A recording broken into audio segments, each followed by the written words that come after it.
This is my new 3D printer from Creality, the Ender 3 Pro.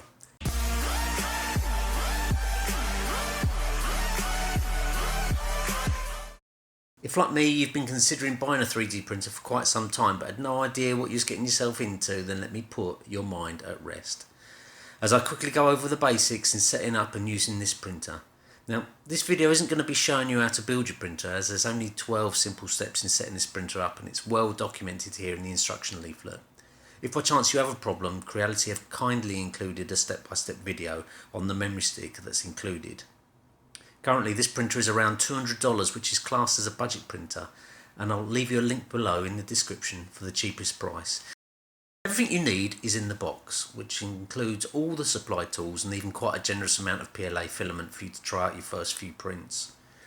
I found within an hour following the simple instructions I'd already assembled my printer and it was ready to print. With anything new, the learning curve can be quite steep at first, but within a few hours I'd already printed my first model with no real issues. Once you've assembled your 3D printer, the quickest way to try it out is to use one of the supplied STL files on the 8GB memory card which has been supplied in the kit.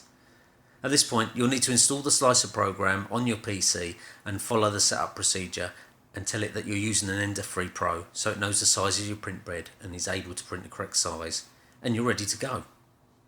You'll find several folders on the memory card. There's the user manual, the slicer software, troubleshooting guides and the actual test models themselves. Just remember that before you jump in and start printing your first model, always make sure you've had a good read of the user manual. This will show you how to level your bed ready for your first print. And from my experience so far, leveling the bed is the most important part of this setup. In the software folder you'll find Creality's own slicer program, Creality Slicer. This is based on the more professional Cura software, but it's great for your first few prints. Hopefully, after your first print's been completed and you're marvelling over the quality, it's time to get to grips with what's available on the internet. Just make sure you install the proper software. I recommend going online and going to tinkercad.com and setting up a free account to get creating your first 3D model. There are some fantastic tutorials on YouTube showing you how to use Tinkercad, and it really is very simple to get to grips with. Once you've created your own model in Tinkercad, you can hit the export button and save the STL file to a folder. This is then ready for you to load into your slicer program and get it ready to print. Here you'll set the temperature and the speed and the position of your model, and once you're happy with all the settings you can then tap the slice button and it creates the G-code for your printer. It then gives you an estimate on the print time for your model. You can save this to the SD card and take it to your printer and then select start and start printing.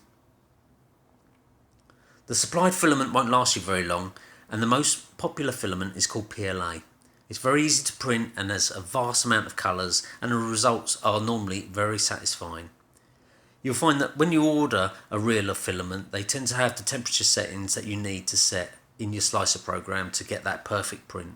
It'll either be on the box or it comes on a sticker on the reel. Most of the time the temperatures are around 200 to 220 C.